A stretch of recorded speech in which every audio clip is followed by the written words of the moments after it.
But first at noon, we're learning more information about the death of an off-duty Edgewater police officer, David Jewell. He was shot and killed at a gas station in Ormond by the Sea. WESH 2, the only station to bring you the update live on air this morning. And we have live team coverage this afternoon as this investigation continues to unfold. WESH 2's Bob Hazen finding out more about the suspect accused of gunning down David Jewell. But we begin with Volusia County reporter Pamela Combe. And Pamela, you just got an update from the sheriff, and we're learning more about just the horrific details of this case.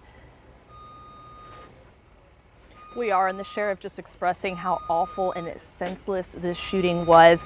That suspect is believed to have fired 24 rounds and emptied 2 clips into Officer David Jewell. Here's some video that the sheriff's office just shared with us this morning of surveillance video from inside of that Circle K gas station. Investigators say Eduardo Machado, a clerk at the store, walked out, grabbed his gun. You can see him then come back in, open fire, and then kill Officer Jewell. Of course, that surveillance video cut off just before he fired. The sheriff calling this a cruel assassination. This all happened Monday at around 4 o'clock. Officer Jewell went into the gas station to grab some drinks while his father-in-law waited outside. When the father-in-law thought something was wrong, he called Jewell's wife, the sheriff says. She turned on her husband's police scanner and listened as the entire thing unfolded. The sheriff says he has no doubt Machado brought that gun to assassinate Jewell.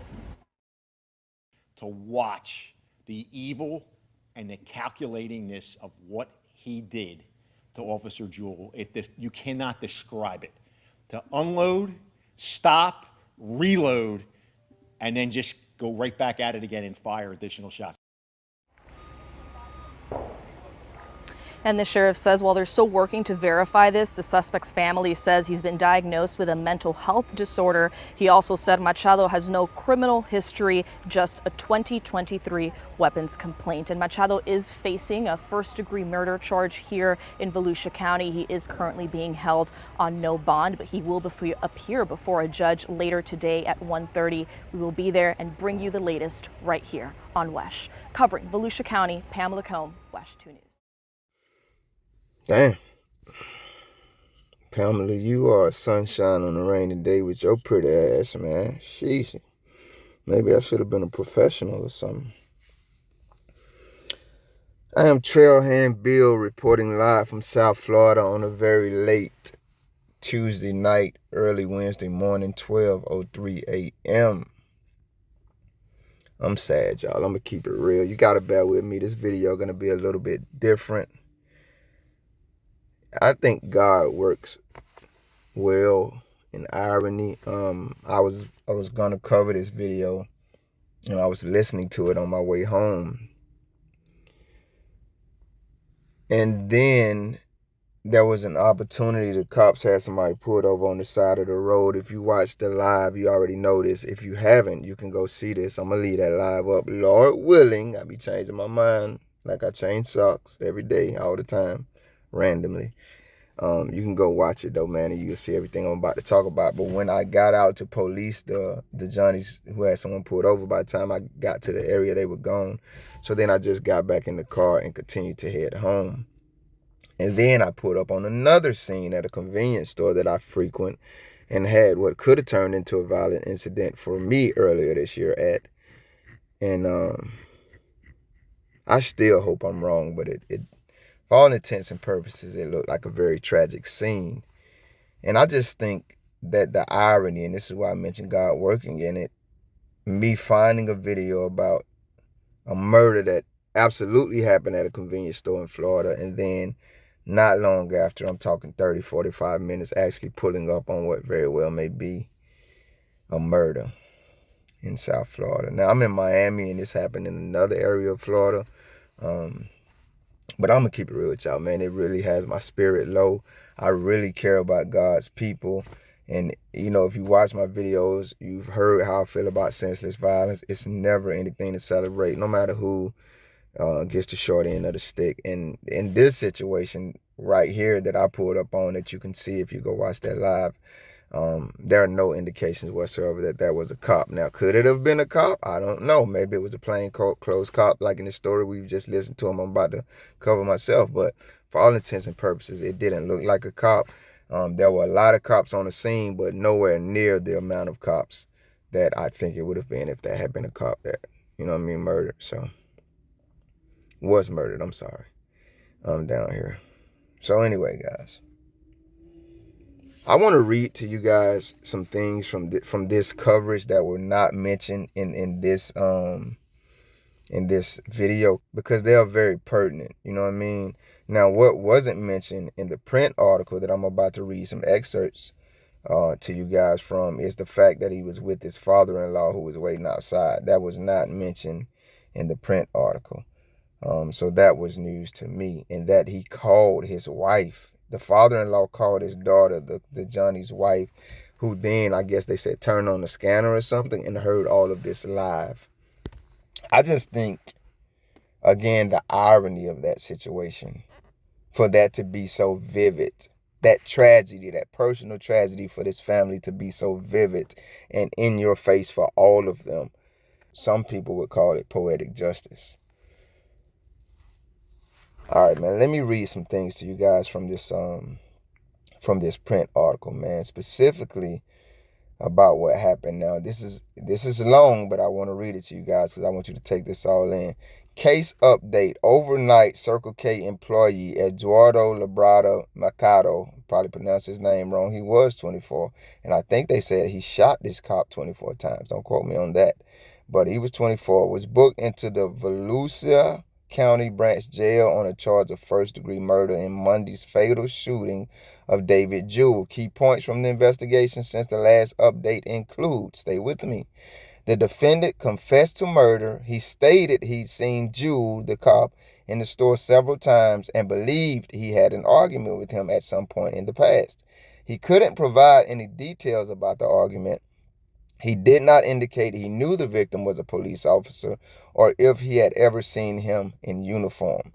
He did say he'd seen Jewell with a firearm in the past and was afraid of him. So this young man has got a lot more to the story. They mentioned some of it, but he said, I didn't even know homie was a cop. I don't know if I knew that, but I seen him with a gun, and I was scared of him, I'm going to be honest. The defendant said he was having a bad day on his drive to work and thought about shooting Jewell earlier. When he arrived at work and saw Jewell, he used a handgun he recently purchased to shoot him multiple times at close range. He did not say anything to Jewell prior to shooting him. Interviews with the defendant's family members revealed he had been diagnosed with a mental health disorder in the past and had indicated he was hearing voices. Family members said he was quiet and played a lot of video games. They were not aware of any homicidal threats or anti-law enforcement ideologies on his part. The defendant is a legal resident of the United States who has lived here for 10 years and has a green card. They already said in the coverage he does not have a criminal history, but he had one complaint about, shooting guns at a park. The weapon was found in his vehicle in the back seat, and the homicide investigation continues. Now, this I found, newsworthy too. Critical incident stress support is being provided to colleagues of Jewell, the Johnny, a former VSO telecommunicator and an Edgewater police officer since 2023. So they're already providing critical incident stress support to his friends. All that's noteworthy. I hope I don't forget to mention that later. All right. What happened? The sheriff said surveillance video showed the suspect, 24-year-old Eduardo, exit the store when Jewell entered and walk out to a white Kia before returning with a jacket over his arm. Mercado is then seen on surveillance video walking up behind Jewell and firing several shots into Jewell's head. Chitwood, the chief, I think, sheriff, one of them, said Mercado then shot Jewell several more times after Jewell fell to the ground. Then the surveillance video shows him going back to his Kia, changing his shirt. Why this occurred is what we're trying to figure out, said Chitwood. Please pay attention here, guys. This was an out assassination. He confessed to the murder.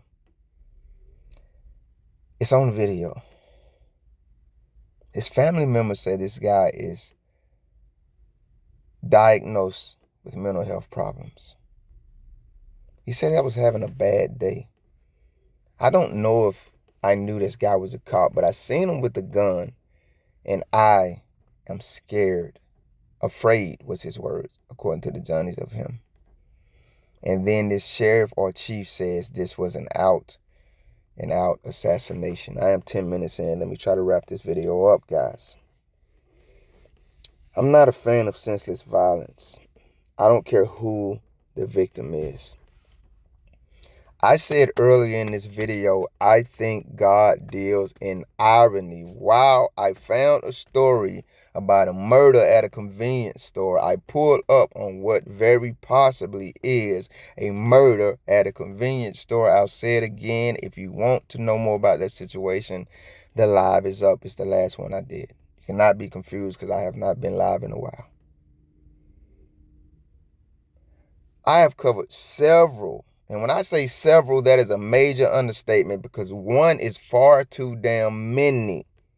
I'm thinking about this gentleman who y'all murdered. Y'all shot him through a damn fence because he was popping fireworks in his yard. He was a father in California, if I remember correctly. And he had mental health issues. I'm thinking about a young girl, if I remember correctly. She was 14 years old. She had a knife. Y'all were eons and worlds away from her. And you felt so damn threatened and afraid that you shot her dead. I don't remember where that was at. There's story after story of people dealing with real mental health crisis. Y'all show up on the damn scene like y'all are judge, jury, executioner, and God. Like y'all are the foremost medical authorities our world, heaven and earth have ever seen. And your diagnosis is always capital motherfucking punishment, man. For people's men, women, and children, people's sons and daughters, people's husbands and wives, people's brothers and sisters. Your mental health diagnosis is always capital murder. And here we have someone who is diagnosed medically, verifiably, officially with mental health problems. He didn't try to hide it. This was not premeditated. This is not someone that he had real beef with. Hell, he doesn't even know if the argument he's thinking about ever even happened. Everything about his confession and how y'all are reporting it to us testifies that he probably did have some damn mental health issues. And what does he do? He diagnoses one of your officers. And the diagnosis is what? I agree. Vile, brutal, heinous, capital punishment. And all I could think is, now you know exactly how those families feel. Is it right? Nah. No more right than it is when y'all do it to people. Matter of fact, it's more right than when y'all do it to people because you motherfuckers don't have an excuse like this gentleman did. What did this guy say? It was an out and out assassination. That's how you feel when someone who's suffering from mental health complications murders one of your own. That's how we feel when your own murder one of our fellow citizens, our fellow Americans, our fellow human beings, our fellow brothers and sisters who's having mental health complications. And you know what y'all do? Y'all reward them with fake-ass investigations and paid vacations. I am not stuttering, confused, or exaggerating when I say he should be released right now to his family members. At the very least, taken to a mental health facility with real professionals, not cops who don't even know how to do the damn job they took and took an oath to do.